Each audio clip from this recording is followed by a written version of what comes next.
Bonjour, c'est Pauline et bienvenue dans un nouvel épisode de Pause Café.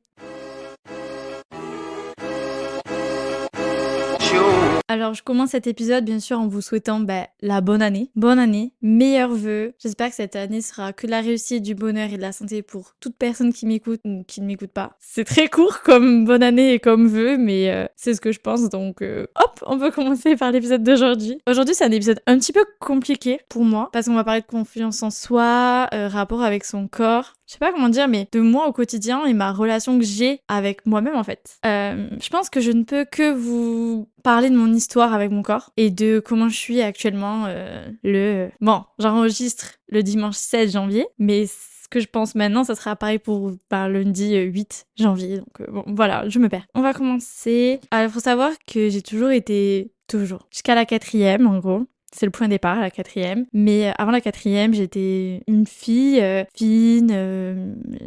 J'avais vraiment la morphologie de mon père avec des jambes de grenouille et vraiment un corps de grenouille. Enfin, je sais pas comment dire, mais très fine en soi. Et sauf qu'il y a eu la puberté qui est arrivée en 4e. Et en 4e, en gros, ça m'a marqué. C'est vraiment le point de départ où je me suis remise en question sur mon physique. J'étais en cours de techno et je m'embrouille avec un camarade de classe qui me sort Bourrelé girl. Et là, bien sûr, ça me heurte en plein fouet. Donc, je me sens très mal. Donc, je sors de ce cours en pleurs. C'était le midi, donc j'allais manger chez mamie. Donc, mamie me réceptionne. Elle me dit, mais qu'est-ce que t'as? Et je dis, oh, il m'a dit Bourrelé girl. Elle était offusquée, prête à aller dégainer ses armes pour aller démonter l'élève qui avait osé dire ça à sa petite fille. Mais bon. C'est vrai qu'en 4e, c'était pas la best alimentation que j'avais. Je mangeais chez mamie, donc on connaît tous quand on mange chez mamie. J'avais le droit au coca, au tiramisu, mais industriel tous les midis, donc j'étais la plus heureuse. Enfin, à côté, je faisais de la danse, mais c'était pas la danse où je me dépensais énormément. C'était vraiment, je me dépensais, mais pas au point où ça allait éliminer toute la nourriture, toutes les calories que je mangeais chez mamie en fait. Donc cet été-là, j'ai découvert Sissi Mua, je crois, et j'ai commencé à faire un peu de sport. C'est pas du tout cet été-là que j'ai commencé à faire du sport avec Sissi. Je crois que je faisais que des abdos et squats. Et j'avais un carnet où je marquais telle date, j'ai fait combien de squats, combien d'abdos. Et j'avais perdu quand même un peu de poids. Et je suis arrivée en 3e, donc je parlais plus à ce camarade de classe. Hein. C'était mort et hanté. Enfin, j'avais pas parlé à quelqu'un qui m'avait taclé sur mon physique en fait. Donc en 3e, chill. J'étais de la 3e à la seconde. J'ai continué à faire du sport avec le même mécanisme. Donc c'est-à-dire date, abdos, nombre et squat, nombre. Et on arrive en seconde. Donc là, c'est le second point important de cette histoire. En seconde, j'ai pris encore plus de poids. Donc, c'est-à-dire que je mangeais kebab, je mangeais cookies, mais c'était n'importe quoi. Je mangeais vraiment très mal en seconde. Et en plus, en seconde, en vrai, c'est là où j'arrive dans un lycée où j'ai toujours regardé des films d'amour. C'est en seconde, en première, que tu rencontres ton amoureux. Et moi, à cette époque-là, j'avais mon gros crush qui s'appelait Martin. Et j'aurais trop aimé le plaire. C'est l'époque où, oui, voilà, je voulais rencontrer l'amour, être amoureuse. Et à cette époque-là, en fait, j'ai pris pas mal de poids. Je faisais toujours de la danse, donc je me dépensais pas, en fait. Je me rappelle d'un moment. Faut savoir que ma mère est une femme qui est très dans le body positive. Donc, c'est-à-dire qu'on a le corps qu'on a et on doit l'apprécier comme il est. On doit s'aimer tel qu'on est. En gros, elle était dans cette dynamique-là. En plus d'être une femme féministe, c'était une femme très dans le sens où on doit accepter son corps. L'anecdote est que j'étais partie en 10 jours en Allemagne et j'avais mangé mais n'importe quoi en Allemagne. Mais vraiment, j'étais en roue, libre de nutrition. Enfin, je mangeais tout. C'était trop bon ce que me faisait ma famille d'accueil en Allemagne. Donc j'ai beaucoup mangé. Et j'ai pris du poids, hein. Enfin vraiment, je ne pourrais pas regarder ces photos de moi au lycée, surtout en seconde, dans cette période-là, parce que je me trouve, c'est dur les mots que je vais employer, mais je me trouve immonde. Je ne peux pas me regarder, j'avais un double menton, mais l'horreur. Enfin, c'est dur, mais c'est la vision que j'ai de moi avant, et j'ai du mal à m'accepter, à me voir comme j'étais avant. Faut savoir que j'étais très complexée par mon corps en seconde, et que j'ai appris à un peu me lâcher prise, mais c'est-à-dire que j'étais en internat, et l'idée que mes copines puissent me voir nue, parce que je partageais en gros, c'était 2 chambres, une salle de bain. Donc les 2 chambres, on était copines. Enfin, c'était mes meilleures copines. Et l'idée qu'elles me voient nue, ça m'horrifiait. On avait un jeu, pendant qu'on prenait nos douches, on ouvrait le rideau. Et moi, le fait que je savais qu'elle allait le faire, j'angoissais. Je me disais, non, je veux pas qu'elle me voie nue, je veux pas qu'elle voie mon corps. J'étais très, très complexée en seconde par mon corps. Parce que je me voyais au quotidien, je me voyais dans la glace que je prenais du poids au fur et à mesure de ma seconde. Et en gros, quand je rentre de l'Allemagne, je me rappelle que je repassais ma chemise en soutien-gorge et que ma mère arrive et elle me dit « Ah ouais, Pauline, là, t'as pris du poids. » Et là, je me dis « Purée, ma mère a dit ça ?» C'est que vraiment, il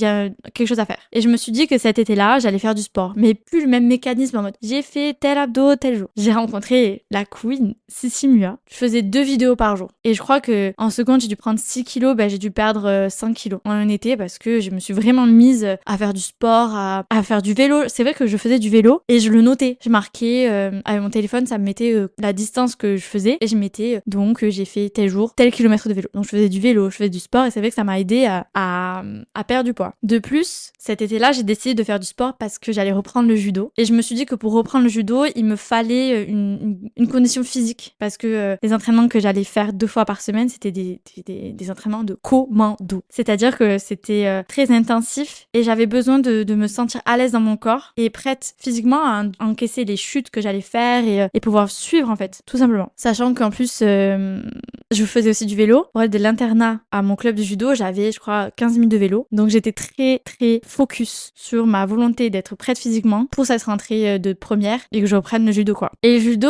ça a été un déclic sportif. Dans ma tête, j'adorais ça. Vraiment, je vivais pour le judo. J'aimais ça. Je sortais, je puais la mort. Mais en fait, j'aimais ça. J'aimais sortir de mes cours de sport et c'est à ce moment-là que je m'aimais mieux, je m'appréciais mieux, je me dépensais, j'aimais ce que je faisais et c'est vrai que j'avais un meilleur rapport avec mon corps, on va dire. Et le fait aussi de vivre en internat avec mes potes, ça m'a aussi aidé à me libérer là quand elles arrivaient en première et terminale de m'ouvrir le rideau. J'avais moins cette peur qu'elles me voient nue. À force, ça m'a beaucoup plus décontractée et moins décomplexée en tout cas avec ces filles-là qu'elles me voient nue. En fait, j'ai accepté, je m'en foutais en fait parce qu'on était copines, donc il y avait pas de jugement, de rabaissement. Et puis c'était elle qui essayait souvent de me dire mais Pauline, tu es bien comme tu es, et ça m'aidait beaucoup. Donc je crois que c'est vrai que quand j'ai repris cette discipline du sport et tout, ça m'a beaucoup fait du bien. Sauf qu'en terminale, j'ai décidé de travailler à mes 18 ans, de travailler pour une franchise très healthy, on le sait, McDo. Donc ça ne m'a pas aidée puisqu'en fait le week-end, les week-ends en terminale où je travaillais chez McDo, où je mangeais lors de mes services, tout ce que j'éliminais la semaine, je le reprenais le week-end. Donc en fait c'était une balance et je perdais pas de poids. Ça a été très compliqué. Et sauf que aussi,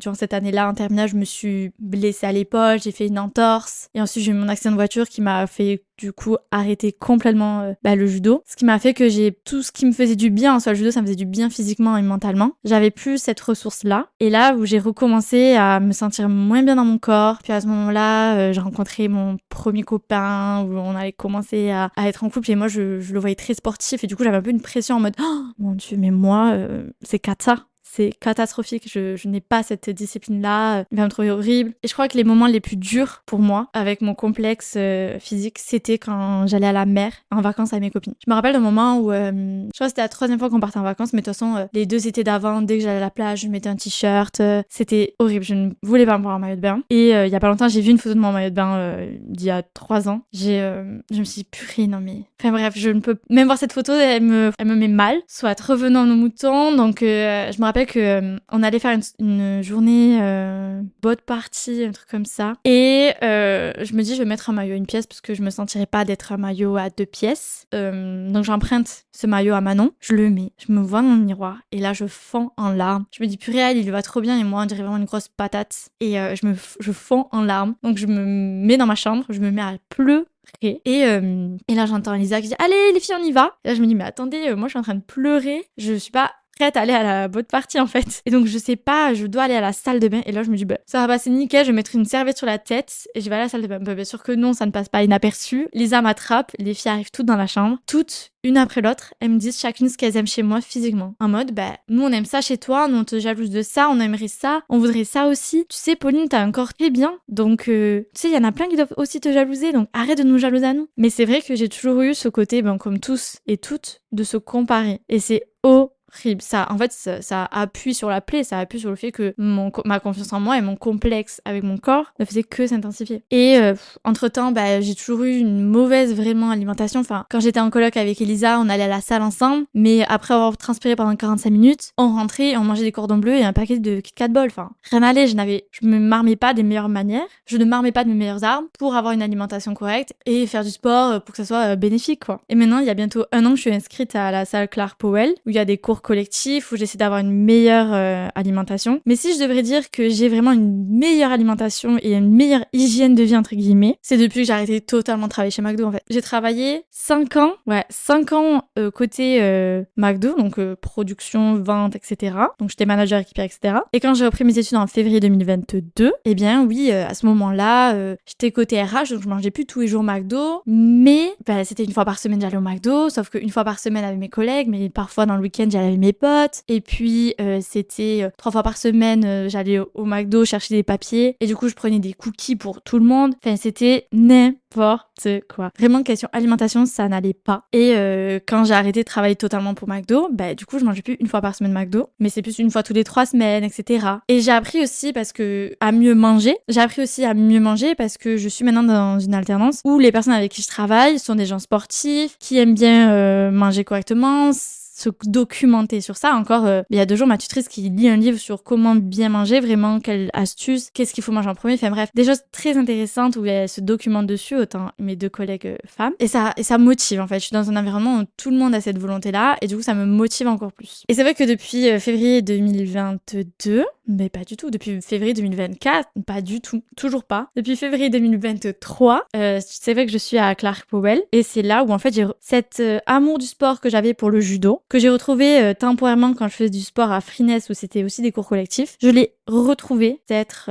3 ans plus tard dans Clark Powell. Parce que faire de la muscu pour faire de la muscu, ça m'intéresse pas. En fait, je sortais de ces séances de sport où j'étais à Basic Fit, là, je soulevais mon poids. En fait, je n'y prenais aucun plaisir. Enfin, je ne sortais pas de là en mode, ouah, j'ai transpiré, etc. Pas du tout. J'étais là en mode, j'ai pas eu l'impression de me dépenser, pas eu l'impression de faire du sport, en fait. Et quand j'ai repris la salle avec des cours collectifs, faire du vélo, faire du coup du RPM, faire du body pump, ça m'a redonné envie de faire du sport. Et c'est vrai que depuis que je fais du sport, ça va un peu mieux avec mon corps, je me sens mieux à l'aise, je me sens dépensée, je me sens beaucoup mieux. Et c'est vrai que ça fait, je pense, 2 mois où je me sens même encore mieux, où j'ai décidé de vraiment faire encore plus attention, de me dire, par exemple, vraiment, ça fait du bien à mon porte-monnaie et à moi. Quand j'allais à l'école, je mangeais tous les midis dehors. Donc, quand j'étais à mon ancienne alternance chez McDo, je mangeais une fois par semaine McDo, et une fois par semaine, je mangeais en plus dehors en ville avec mes potes de l'école. Des fois, des trucs pas ouf, quoi. Et là, je me suis dit, non, tu amènes tes tubes. Donc déjà, tous les lundis midi où j'ai école, j'amène mes tubes. J'essaie vraiment d'éviter de manger dehors, ou vraiment c'est quand j'ai la flemme. J'ai la flemme le dimanche soir de me faire manger. C'est tout. Donc il y a plein de petites choses en fait au fur et à mesure que je mets en place pour m'aider. Et pour moi, le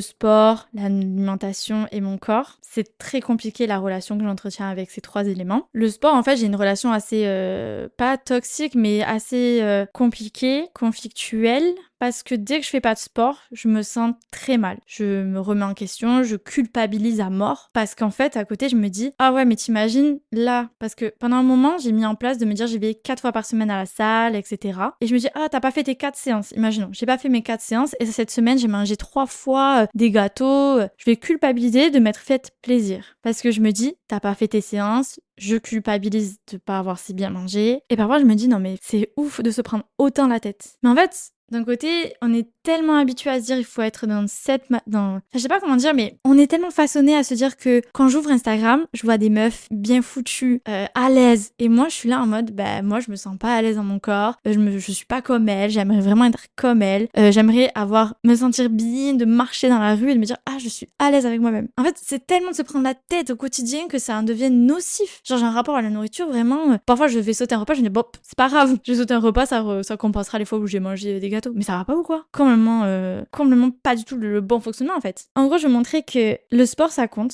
et ça ne doit pas être qu'un tremplin pour se dire j'ai perdu du poids. Quand je fais du sport et que je mets ma routine en place, ça me fait du bien mentalement. Ça me permet de me défouler de ma journée de travail. Ça me permet également de me dépenser physiquement parce que je fais un travail où je suis quand même assise plus que debout malgré que je bouge pas mal. Ça ne permet pas non plus d'être constamment dans une activité sportive. Et en plus, ça me permet un peu de me vider la tête. C'est-à-dire que quand je rentre dans mon cours de sport, je me dis que c'est le moment où en fait je décroche de mon téléphone. Déjà quand je vais à mes cours collectifs, je laisse mon téléphone dans les vestiaires. C'est l'endroit où en fait je me coupe et c'est entre mon corps et moi. Et ça fait du bien. Pour ces 3 éléments, c'est pour ça aussi que j'aime bien aller à la salle. À ces cours collectifs, ça me permet vraiment de penser à moi et d'être qu'avec moi-même. Ce qui rentre en compte énormément, c'est aussi l'alimentation. Et petit à petit, j'ai appris parce que j'appellerais ça des crises de sucre. Parfois, j'avais vraiment des crises de sucre où j'avais besoin de manger 7 doses de chocolat et je me gavais gavé. Et j'ai appris à contrôler ça. Et j'ai appris aussi à me dire, si je mange du chocolat, tel jour, c'est pas grave. Si ce jour-là, j'ai mangé du chocolat, j'ai pas fait de sport, je vais apprendre à me déculpabiliser de ça. Et c'est tellement dur parce que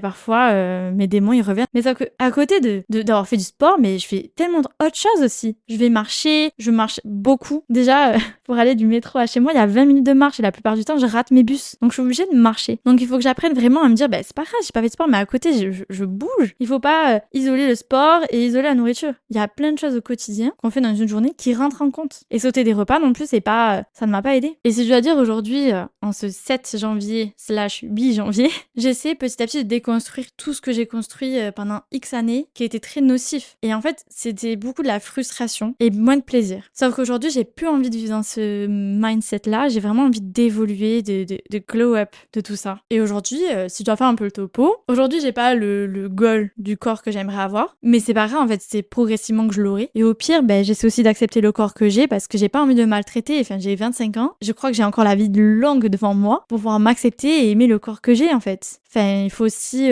savoir accepter ce qu'on a. Et vraiment, ce que j'ai, il est très bien aussi. Et c'est ça aussi, je pense, le body positive, c'est accepter ce qu'on a, accepter ce qu'on est et arrêter d'être dur avec nous-mêmes parce que c'est pas nous aider au quotidien. C'est vrai qu'il y a des étapes à faire. Là, vous me demandez de vraiment regarder mes anciennes photos de moi au lycée ou il y a encore 2 ou 3 ans. Je pourrais pas. Ça me ferait revenir en mode, puis dire des termes que j'ai pas envie de dire, de me dire, j'étais grosse. Ouais, je l'ai dit, ok. J'ai pas envie de me dire que j'étais grosse, mais d'un côté, je le pense. Je le pense. À cette époque-là, j'étais pas dans le corps que j'ai aujourd'hui et encore des évolutions à faire. Mais j'ai plus envie de me prendre la tête, plus envie de me dire, en fait, j'ai plus envie. J'ai plus envie de m'atomiser, de me faire culpabiliser. C'est vrai que en grandissant, en plus, on est toujours dans une volonté de plaire. C'est vrai que, moi, en étant célibataire, j'aimerais plaire à un homme. Et c'est vrai que je vais beaucoup me dévaloriser en mode, ouais, mais je peux pas lui plaire, j'ai ça.